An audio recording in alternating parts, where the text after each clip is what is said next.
నమస్తే. Welcome to Rudra TV. Mahanati Savitri చివరి రోజుల్లో తన మనసులోని బాధను బయటపెట్టింది. తన బెస్ట్ ఫ్రెండ్ వద్ద ఆవేదన వ్యక్తం చేసింది. తాను చేసిన తప్పేంటో వెల్లడించిందట. మహానటి సావిత్రి తెలుగు చిత్ర పరిశ్రమకు దొరికిన ఒక అద్భుతం. కానీ ఆ అద్భుతం తక్కువ కాలంలోనే ఈ లోకాలను విడిచి వెళ్లిపోయింది. దీంతో ఇప్పుడు ఆమె జీవితం ఒక చరిత్రగా మిగిలిపోయింది. సావిత్రి జీవితం ఒక ఎమోషన్. ఆమెను ప్రత్యక్షంగా చూసినా, చూడకపోయినా ఆమె గురించి తెలిస్తే మాత్రం ప్రతి ఒక్కరూ భావోద్వేగానికి గురవుతారు. అయ్యో అని ఫీల్ అవుతారు. ఉన్నన్ని రోజులు అద్భుతమైన నటనతోనే కాకుండా గొప్ప మనసుతోనూ ఆకట్టుకుంది. అందరి మనసులు దోచుకుంది సావిత్రి. సావిత్రి తాను చివరి రోజుల్లో పడిన బాధని తన ఫ్రెండ్ వద్ద చెప్పుకుందట. తాను ఏం తప్పు చేశానో వెల్లడించిందట. ఒక్క తప్పు తన జీవితాన్ని మార్చేసిందని, సుఖం, సంతోషం లేదని ఆమె తన స్నేహితురాలి వద్ద వాపోయిందట.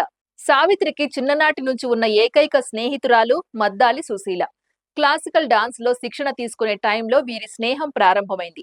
చివరి వరకు కంటిన్యూ అయింది. సావిత్రి సినిమాల్లోకి వెళ్లేంత వరకు ఆమె మహానటితోనే ఉంది. ఆ తర్వాత కూడా సావిత్రి ఆమెని తనతో ఉండాలని కోరుకుందట. కానీ అప్పటికే సుశీలకు పెళ్లయింది. పిల్లలు కూడా ఉన్నారు. దీంతో సావిత్రితో వెళ్లలేకపోయింది. కానీ ఊరొస్తే మాత్రం ఖచ్చితంగా సుశీలని కలిసేదట. లేదంటే తన ఇంటికి పిలిపించుకునేవారట. ఇలా తరచూ వీరిద్దరూ కలిసేవారు. తన సినిమాల ఈవెంట్లకి వచ్చినప్పుడు కూడా ఖచ్చితంగా ఫ్రెండ్ ని కలిసేదట. తనకు సంబంధించిన వ్యక్తిగత విషయాలన్నింటినీ సుశీలతో పంచుకునేవారట సావిత్రి. అయితే చివరి రోజుల్లో సుశీలను కలిసి తన మనసులోని బాధ మొత్తాన్ని కక్కేసిందట. తాను ఎలాంటి తప్పు చేశానో అప్పటికి రియలైజ్ అయిందట. ఏలూరులో మెయిన్ రోడ్డు మీద సావిత్రి వాళ్లకు చెందిన విజయ స్పిన్నింగ్ మిల్ ఉండేదట. చనిపోవడానికి ముందు కొన్నేళ్ల క్రితం అక్కడ ఏదో పని మీద విజయవాడ వచ్చినప్పుడు సావిత్రి, సుశీల కలుసుకున్నారు. ఆ సమయంలో ఓపెన్ అయిందట సావిత్రి. అప్పట్లో తనతో సుశీల రాలేదని కోపం ఉండేదట. ఆ విషయాన్ని చెబుతూ మొదట్లో నీ మీద కోపడ్డాను. కానీ ఆ తర్వాత నువ్వు రాకపోవడమే మంచిదైంది. నేనక్కడికి వెళ్ళాననే గాని కోట్లు సంపాదించినా సుఖం లేదు, సంతోషం లేదు. భర్త పట్టించుకోడు.